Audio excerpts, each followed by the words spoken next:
Hey everybody, it's Rara, and welcome to the next episode of Satisfactory. In the last one, we completed Phase 2, as well as we took a look at what lies in store for Tiers 5 and 6, and I came across a bit of a disappointing realization, and it's that the idea I had in my head for how this Let's Play was going to go out isn't exactly what I thought. I mean, I'm not stopping, this isn't like, oh, I'm gonna quit because of this thing. It's just, let's just say we're stuck with coal power for a bit longer than I thought.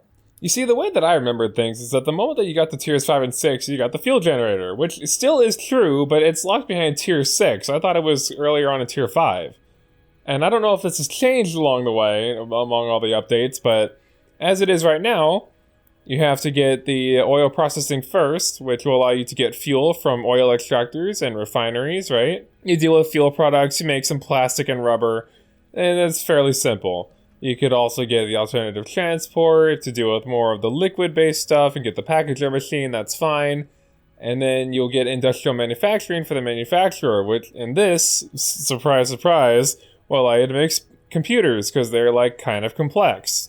But then you go over here to fuel generators, and it turns out not only do you need the computers, but you also need some HMFs. And I'm just going to say this right now, we are not automating HMFs until after we've already unlocked the fuel generators. We're not going to automate the HMFs until we've completed basically everything in all 8 tiers. I'm just going to say this now, because that is like a late game goal that we are pretty far off from attaining. And trust me, I don't think they've made it any easier over the years. If you're new to the game, do not try to automate HMFs just yet. It takes a minute. The recipes are pretty bad, especially for trying to get anywhere near more than just a couple a minute. If you're only going for 2 or 3 a minute, then fine. Use the base recipe, however much that is. If you just want to get some automated and you're willing to just leave your computer on for God knows how many hours, then I guess, yeah, just make a very small amount. But in my main save, I did a build that was 20, 25 minutes, something like that. Well, you'll see when I go to the main save. And that took a lot of planning. That took a week of planning, mostly because I was taking it kind of slow.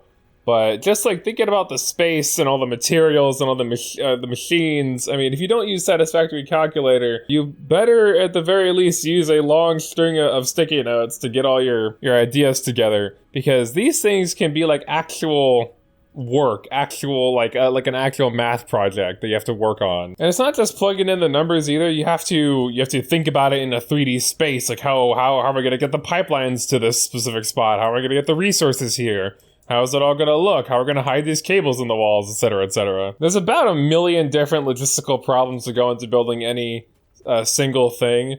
But when you just have little modular factories like this, it hasn't been so rough for me, since I know that they're all, I can, build them up and tear them down at my own leisure right now, because they're not too big. And they're their own, contained little things, so not one huge factory, so it's not so much work. Even if I were to, destroy all this right now, I could probably rebuild all this in less than probably, an hour. It would probably want to take that long. Knowing what I've already done, I can just replicate that pretty quick. But long intro is long. In saying all of this, what I mean is that we're kind of stuck with coal power for a little bit, because it's going to be a while before we get the fuel generators, and I wasn't planning for this. I did leave down those 4 coal generators that we didn't do anything with in the last episode, and I think in this one I want to actually, use the coal gens, since we kind of have to at this point, and yeah.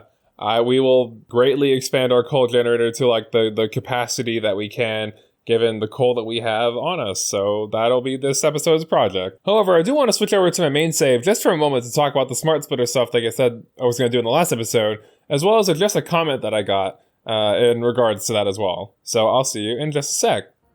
Hey everyone, here we are in my ever so talked about main save that I've been teasing since many episodes now. And I'm not gonna do a full tour. It would take actually forever, probably over an hour for me to go into everything about the factory. And that's if I didn't get caught up in ranting about all sorts of stuff. But anyways, here's the storage room. I did want to check exactly how many HMFs I am making, just to give you an example of what we're dealing with here. I'll just fly through the items and you'll see how many per minute I'm making, because I have little signs put up that show exactly, how much I'm producing. And some of them even are more complex, which you can see how many I'm making per minute total, as in the raw, and how many I'm making net, as in I'm making 180 per minute of iron rods, but I'm only really gaining 138 because I'm consuming 42 of those for other builds in the factory. So 160 plates, 180 rods, 480 screws, 324 wire. I don't know how I got that specific number, but apparently that's what we're working with. 180 copper sheets, 108 cables, 514 concrete. And then I just have, like, in the middle here, I didn't know what to do with this, with the Christmas event items. So these, like, all of these boxes have different Christmas event items in them. This one's got the snow, ribbons, just like random ornaments, just in case I need any for the future, or, you know, just to have some because it's cool to have them. And there's the Christmas stuff. Then we have 216 crystals, 1,300 silica a minute. I don't know if I teased this at all when we made our first bit of silica, but you make a lot of silica. You make a lot. And you might be asking yourself, well, if this is your only, like, if these are your only storage boxes for silica, then how are you bringing in 1,300? And it's because I am using the 1,300 at other parts in the factory. I'm not storing it all. I mean, we're only getting 36 per minute stored, net. And we're consuming all the other 1,200 in, what is that, like 1,264? Yeah, something like that. And we got 2,520 quick wire a minute. Yeah. Let's just say things get a little bit upscaled later. And honestly, I think this number will get even higher as we go to even more complex parts. 75 steel beams a minute, 2,388 steel pipes. Jesus, I didn't know I was making that many pipes. 120 reinforced plates, 90 modular frames, 84 encased industrial beams, but we're actually getting 0 per minute. And that's because they're being used on a build right over there. If you know which one, then let me know. Leave a guess. 50 rotors, 50 stators, and 25 motors. 120 circuit boards, 120 AI limiters, and 25 heavy modular frames per minute. Yeah. This is where the encased industrial beams are going. So the only way I can actually gain industrial beams is if I turn off the HMF factory for a minute. Then I have a personal storage chest over here with some stuff in it that I do want to talk about. So this is kind of a spoiler, but also kind of not, and you'll see why. It's because I have a couple items here. The quantum computer and the superposition oscillator. These don't exist. These items are not in the game. So you're probably asking yourself, Rara, how do you have these items if you can't make them and they don't exist? Well, that's because these items they've only ever been attainable through the Christmas event. Now, in the Christmas event, you get like a calendar. And the calendar, every day, it's an advent calendar. So you click on a number, aligning to which day it is, and you're not allowed to fast forward or cheat it. And you just get like a random reward. I mean, quote unquote random. It's the same 25 rewards, so eventually everyone will get the same thing.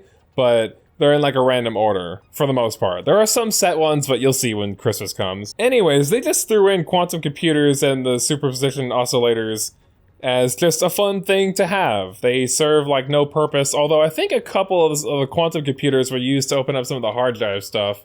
For the ones you don't technically need, since there are leftover hard drives that aren't used for stuff. As you can see here, I just have 5 hard drives that aren't being used for anything, even though I've collected every single one in the world. And although I have literally everything in the awesome shop that you can get that isn't a consumable, I still have almost 500 extra coupons. So at some point, their value goes down quite a bit. And I don't really know what I'm going to do with these. I just spend them little by little. Because with each update, they just seem to be putting more stuff in the awesome shop, which is great. Because I don't know what I'm doing with all these, honestly. I could save up for like the golden nut statues, but that's never been like a priority for me. 40 fabric a minute. And yes, you are actually able to automate this in a reasonable manner in the late game. And we'll show you as we get to that. And I've only really shown you the items up to this point that I've either teased at or, you know, you've seen at some point in the Let's Play. So, like, items you know exist, right? The circuit boards that we've picked up a few times, the motors that are, it's basically the next thing we're going to automate, because we've pretty much automated everything up to this point now. Then the AI limiters and the heavy modular frames, which I have teased. And I'm not going to spoil what these items are, but you can just see how many I'm making per minute of these as well. Even these, like, mid to late game items.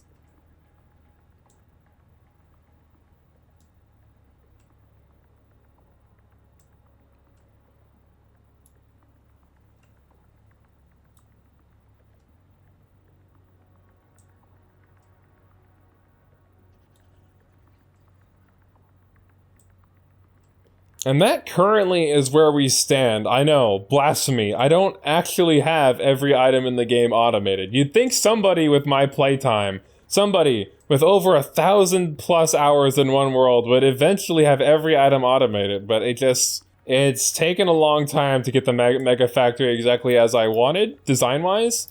And I could go into every intricate, like, thing about that, about how I'm hiding the wiring left and right, about, like, the lighting, and about all sorts of stuff that would probably bore you to death. But I have prepared, as you can see, for many more items to be automated in the future. I've just given them, like, storage chests as, like just placeholder chests for now, but, you know, I'll fill them when the time comes. Ah, the turbo fuel generators. This is nostalgic, actually. This takes me back to 2020. This is, I believe, 111 turbo fuel generators, I'm pretty sure. Just doing their thing.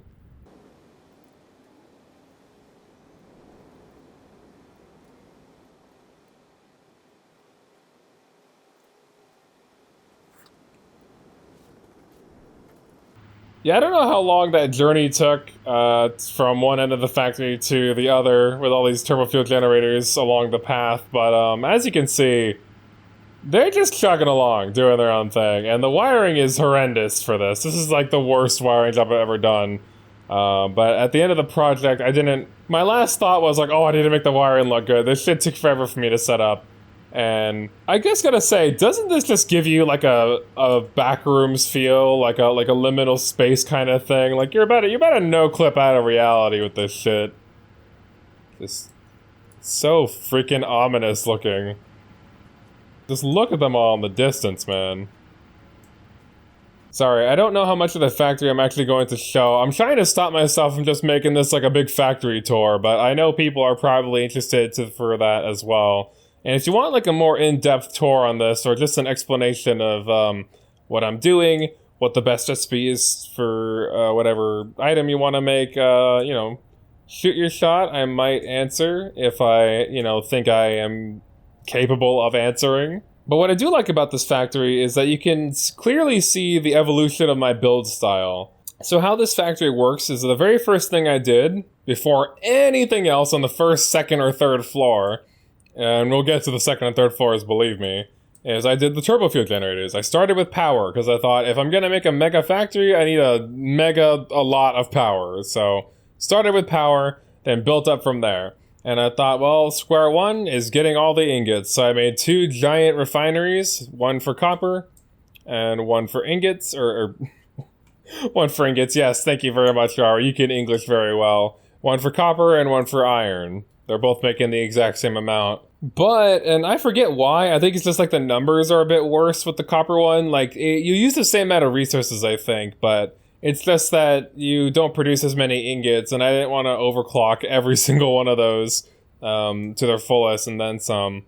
So while this iron refinery doesn't have any like subfloors, I showed off the subfloor of the copper factory in the first episode, in the first few minutes there, and it stretches down like into like the basement of the factory for like this room, but like 3 times longer, just like underground. Fun fact, I actually showed off this room here, this iron refinery room. I showed it off on Reddit, and it was actually shown in one of the Satisfactory dev streams.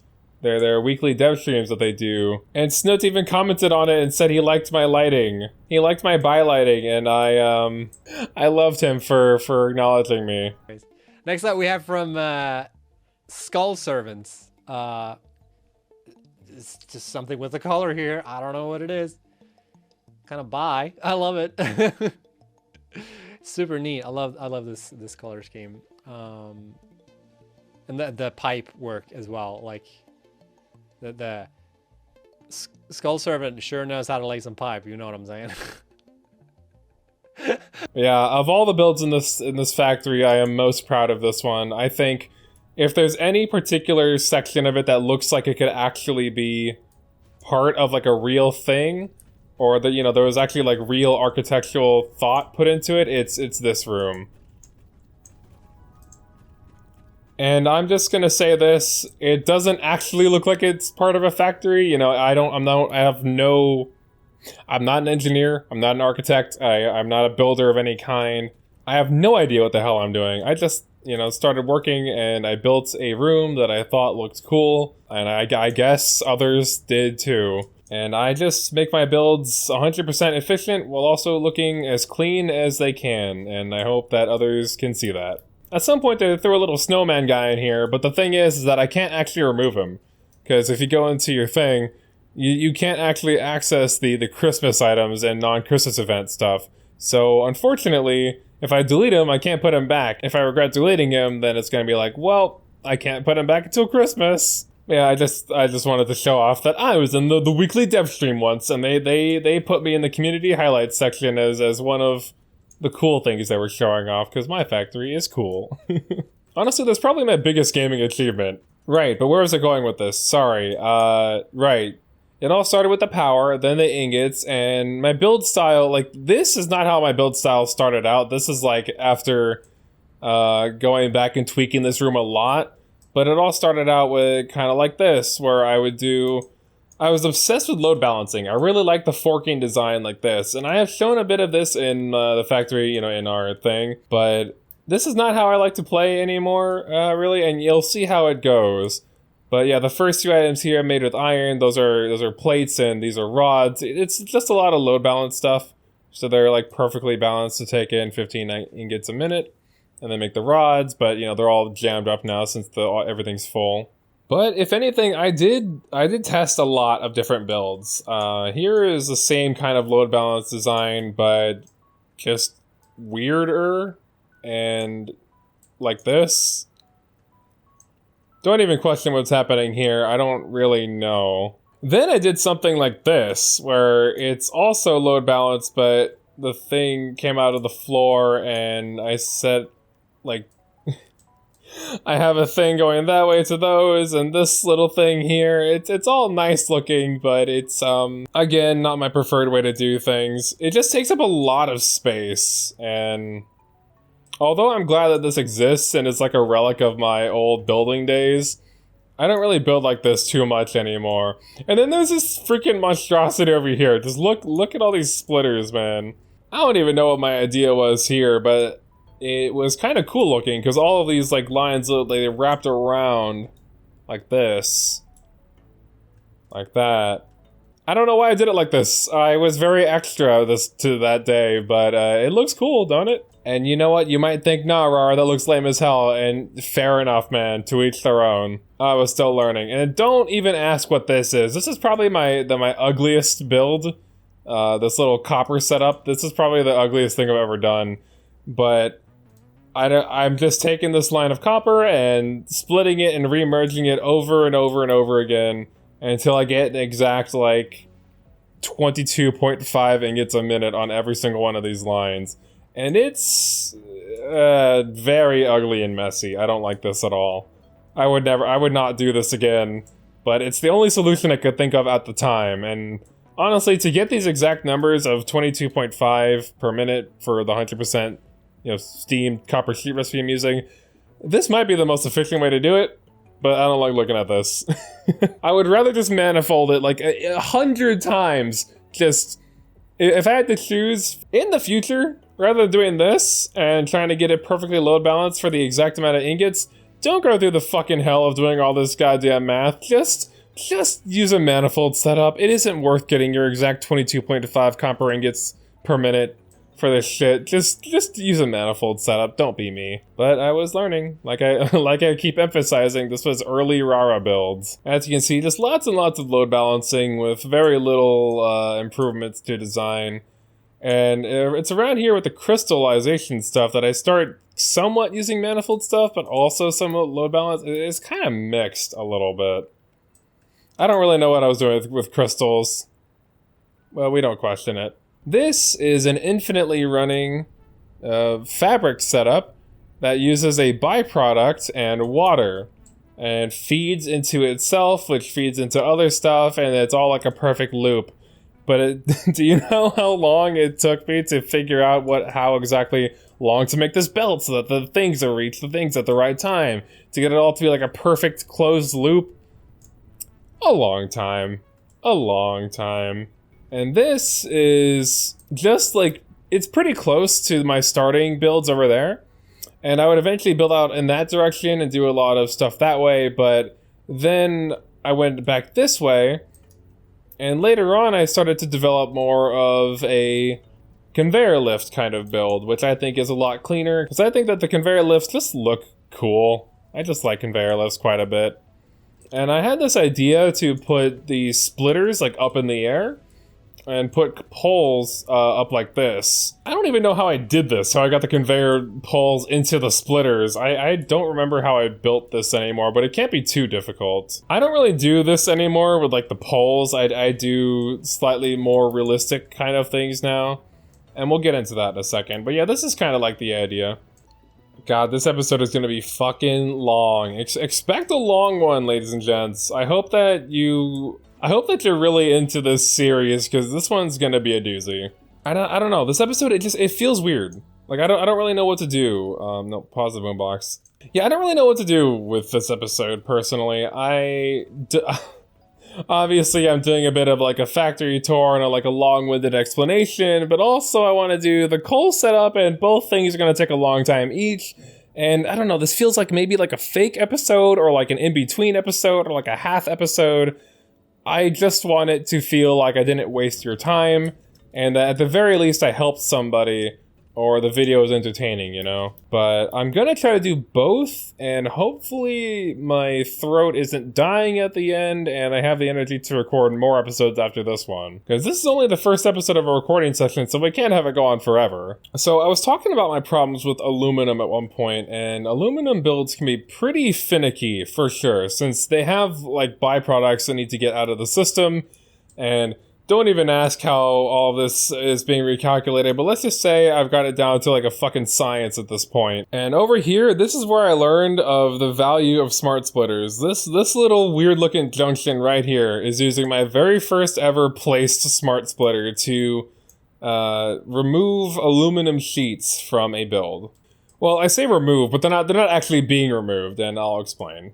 So with this build, I'm actually making 300 alclad aluminum sheets a minute. We got 10 of these assemblers, all making 30 a minute, so 10 times 30, 300. And they're running on Mark IV belts, which I don't actually want to say how fast Mark IV belts are, because we're not there on the Let's Play yet, but let's just say they're pretty fucking fast, and they can easily support 300 a minute. That's why there's lots of gaps in it. But anyways, the things used to actually make aluminum sheets, and you know, the things used to get here, and like the steps along the way to get to aluminum sheets, it requires the removal of byproducts. And if you don't remove them, then certain machines will get clogged with stuff, and then you'll have problems that go down like several layers, and you have to spend a lot of time unclogging machines and fixing the build, flushing pipelines. It's kind of annoying. But in order to not do that, that's where smart splitters come in handy. So my problem was, once I got full of these, once my, storage bins are full, these would clog, then other things would clog, and then the byproducts would fill up, and I wouldn't realize it until I needed more of them. So I would go to get more aluminum sheets, but then I would check the chests, and it turned out that I was running out. Every time I would use more aluminum sheets, and spoiler alert, you use a lot of these in the late game. Yeah, the more that I would use them, the more I would see that they're not refilling. And so I went over here and I thought, what the hell? I mean, I'm full of them. I should have like a backup. And that's when I realized that it was, clogging up all the other machines, and there was like long issues and many hours of hassle that needed to be resolved. So when I put down my first smart splitter here, because I was tired. I had been working on setting up the aluminum thing for so long. Honestly, like every couple weeks I would come back to it and find out there's another problem with the aluminum line. And I just thought aluminum was like a permanent problem that you had to keep going back for, and that there was no way to get it to be like perfect. But oh boy, how I was wrong. I put this thing down and set the left output to alkyd aluminum sheets. And basically, I put a Mark II belt here, and 120 of them are being diverted to another build, where they use exactly 120 a minute, and that is load balance. As you can see, there's never a break. Those things are always running. And the thing is that the thing that these are actually going to make, I'm also dumping those into an awesome sink for when that's full.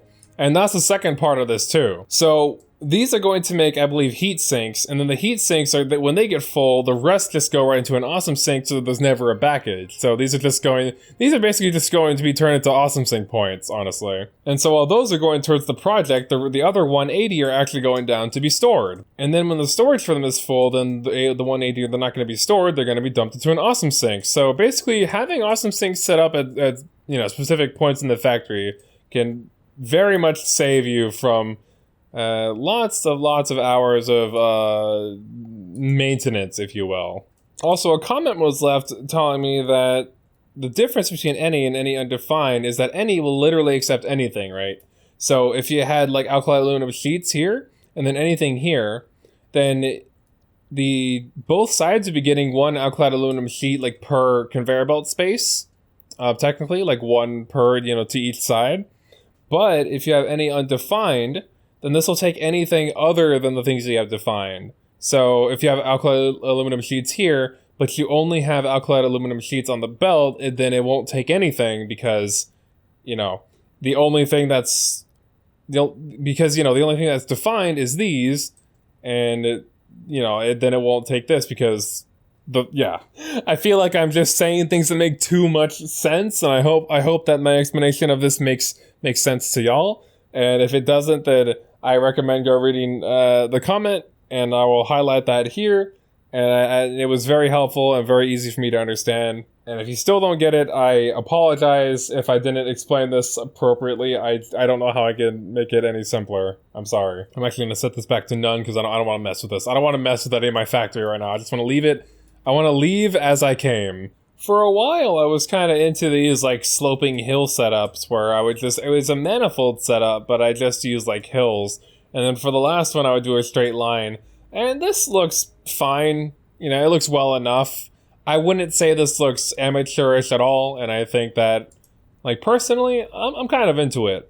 But it's just not how I do things anymore. But if you like the look of this, well, there's another idea for you where you could do like perfectly, sloped hills using these the conveyor stacker pull things, the ones, the support beam things. As you can see, just so many hours of time and planning has gone into this factory, and I mean, I said it in episode 1, but it is my passion project. Oh, and when this is running, this is the most satisfying thing ever.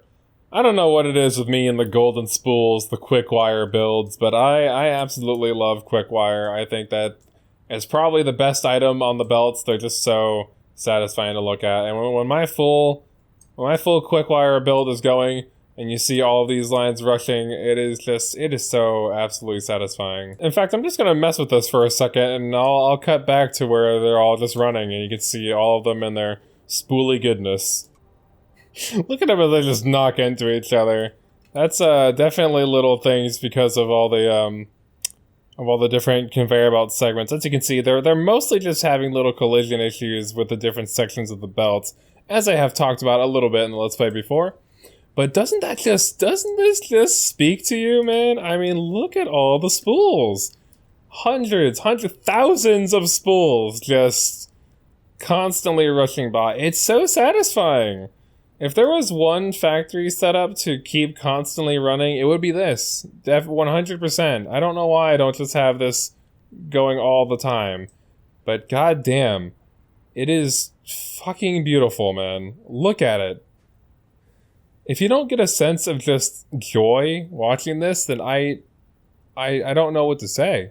This just makes me happy. Look at him go off into the sunset to make many AI limiters. But anyways, if I continue to mess around in my factory for too long, we will be here for too long. We'll be here all freaking day. I could go over so many different topics about all sorts of different things, but a lot of it would be spoilery stuff that we haven't gotten into, including a lot of stuff happening on the 3rd floor, which I haven't even shown you yet. I mean, I did show off a little bit of it in the very first episode of this series, but you probably didn't even realize what you were looking at when I decided to show this off. And yeah, I could just rant and rave about this stuff kind of forever. I mean, I didn't even get to show you my resource bus over there, and just what we're doing with all of that. But yeah, that's basically it. I'm gonna hop over to the main save now, and I think the last thing I want to say is that if you build a factory this big, don't expect the lighting to work. As you can see, lighting is a little wonky, even though this is a fully indoor factory. And I do have windows, right? So light will naturally flow in. But even with like the lumen stuff on, it doesn't work 100%.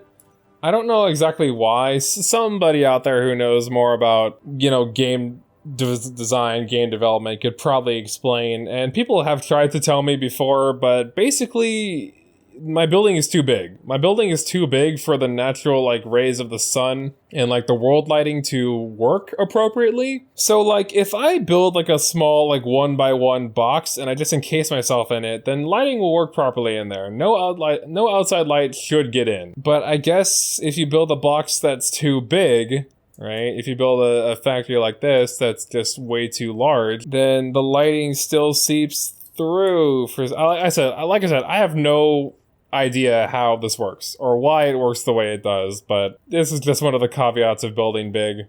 The lighting system in the game isn't perfect or complete, and Snit has gone on record saying in the past how difficult it is for them to be implementing lighting systems like this, especially with like the light items that we haven't gotten to in the Let's Play, but I have teased that these do exist, and you can put lights down and just make your own lights and color them however you want. They're cool. And you have seen them all throughout my factory, except here in the 2nd and 3rd floor, which I haven't set up any lights in, because setting up the lights in the 1st floor took many hours to get it how I wanted, and I hope that it looked nice and that it looked good for y'all. Keep in mind, I set that up before Update 8 and before they added the Lumen setup, so it didn't look like that before. I set up those lights when the game looked quite different without Lumen turned on, so that's what the lights are set up for and not how it looks now. It looks even better now, mind you, but I just, this look that it has isn't exactly what I was going for, but I like it a lot. Anyways, okay, now we're going back over to the Let's Play save, and I'll see you in a sec. Actually, leaving my world and trying to go back to the main menu crashed my game. That's just how big my factory is. That's a rip. And y'all didn't see it there, but I had an autosave interval go off while I was in the main save factory there, and let's just say that took like 10 seconds straight up just for it to load properly. Man, we're 54 minutes into this recording, and I didn't want this episode to be this long, man. I just wanted it to be a regular old episode, but I went into the main save and I started ranting, as I normally do, but I feel like I talked about a lot of important stuff, and I'm glad I got that out of the way, so that I don't have to do that in future episodes. But yeah, so let's actually achieve something in this one, yeah? Sound good? And by achieving something, I think we should upgrade our coal. And did we upgrade it to a Mark III belt down the mountain? Is that what I did last time? I did. So I made it so that we could basically double our coal output. Because if you remember, the Mark II miner was actually set to 240 per minute since we have it on a pure node. So these are getting an exact 240 down the mountain, right up to here, where we're taking half of it and putting it into these 8. So I could just double this, and we could probably call that a day. Just make like 8 more coal things, get our power up to 1200 megawatts per second. And yeah, that'd be pretty fire. I think that could handle an expansion. I'm not sure. We'll expand further if we have to, but for now we're just going to go up to 1200 power. And I think in order to save time here, I am going to just speed up this part, but essentially all I'll be doing is I'm adding, what, eight more coal generators, these 4 included. I'll probably tear these down and put them somewhere else, I don't know. And 4 more water generators to power them all, and I'll make this look nice, and I'll probably improve the pipeline to make it more straight and just look better in general, so we'll see. But yeah, I will see you in a sec once all that is done.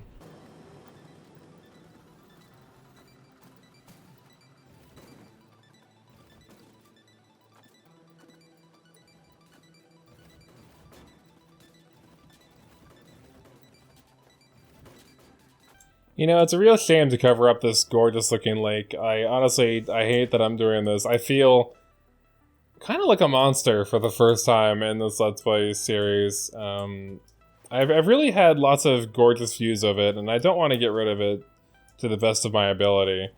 And honestly, I should just use some pumps and put these coal generators higher up and save a lot of this water space for the water pumps.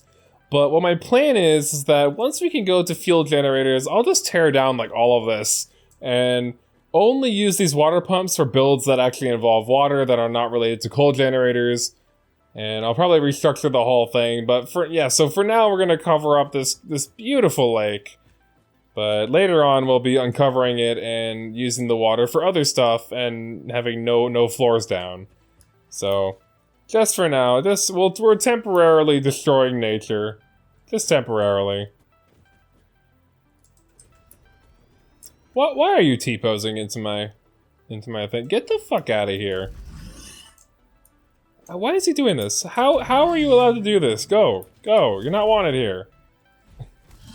Yeah, T-pose out of here, bitch. And I may have gone a little bit too far with all these foundations. We can delete a little bit for sure.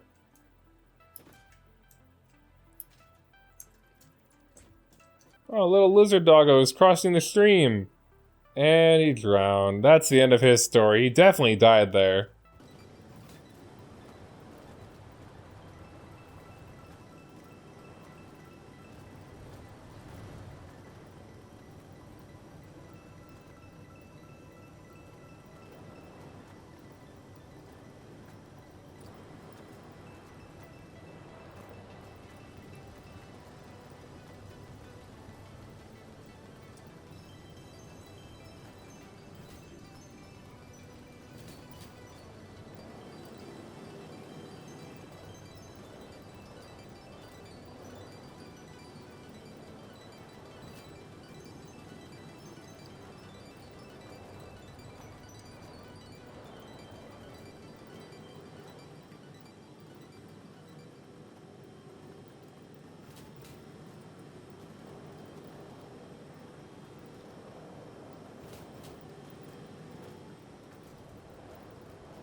Okay, first off, this pipeline section was killing me, so I made it so that all of these are nice 90-degree angles and they're all pretty clean. You know, at the very least, it's a lot better than what it used to be, so I hope that this is more aesthetically pleasing for all y'all who this was killing. Believe me, it was killing me too.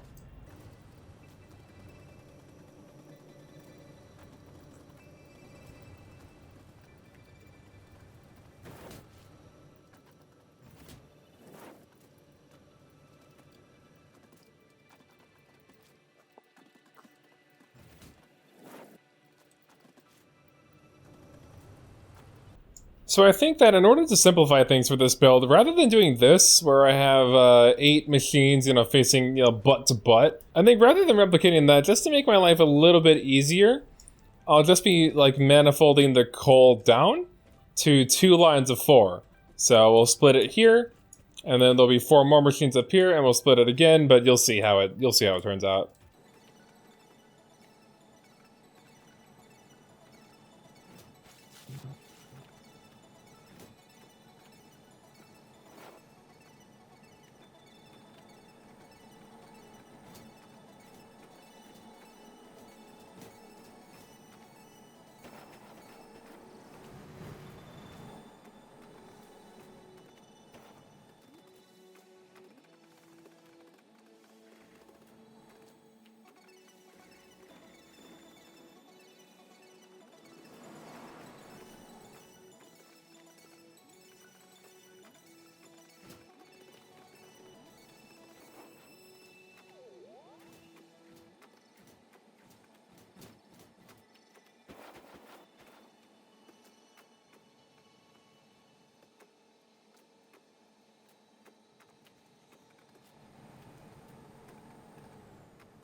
I swear to God, I have spent the past, like, 5 minutes or so, and you can see this in, like, the sped up footage of just fucking aligning this pipe. The pipes make me feel like I'm going absolutely insane.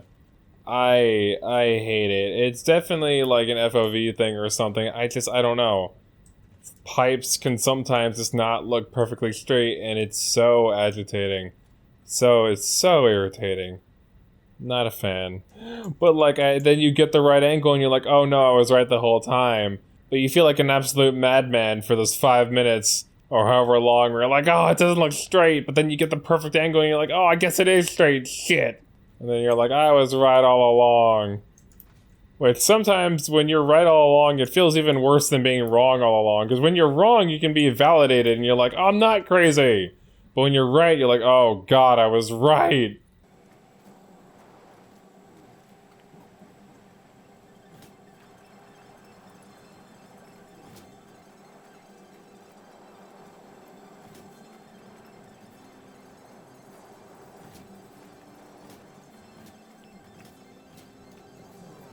And that, ladies and gents, is everything we need. That's all the setup. As you can see, I've done a lot better with the piping.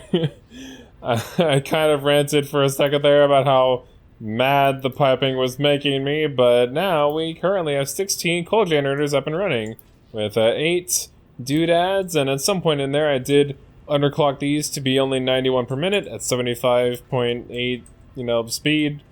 So, yeah, we're not using too much power, because, obviously the water things take power, so when you set up a coal generator factory, you are using some of the power that you're making. So we didn't just get a boost of 600 power there. We got a boost of, like, 540-ish power. Don't these also take power, too? I don't know. I don't think these do. Maybe they do, maybe they don't. But yeah, now we're at 1200. 1200 power. It's pretty nice. And we're only consuming like 300 a minute, so we definitely have room to work with. But with this, I think we're going to start upgrading the factory. It's been a little bit since we, tore everything down and then rebuilt, but I think we're doing that next episode. So rather than building any new parts, we're probably just going to upgrade our current setup and then build new parts on top of that once we're done with all of the rebuilding. So expect like probably a couple episodes for that. But yeah, this has been a long one, and I think we're going to call it there. I like what I got done this episode. Oh, gotta get rid of this. My bad. But yeah, I have been Rara. Thank you all very much for watching this episode of Satisfactory. I'll see you all in the next one, where we will rebuild stuff, and it'll be fun. And we're expanding. As you can tell, we're expanding, so hooray! More work for me. So yeah, that's gonna be fun, but anyways, until then, see you everybody. Bye!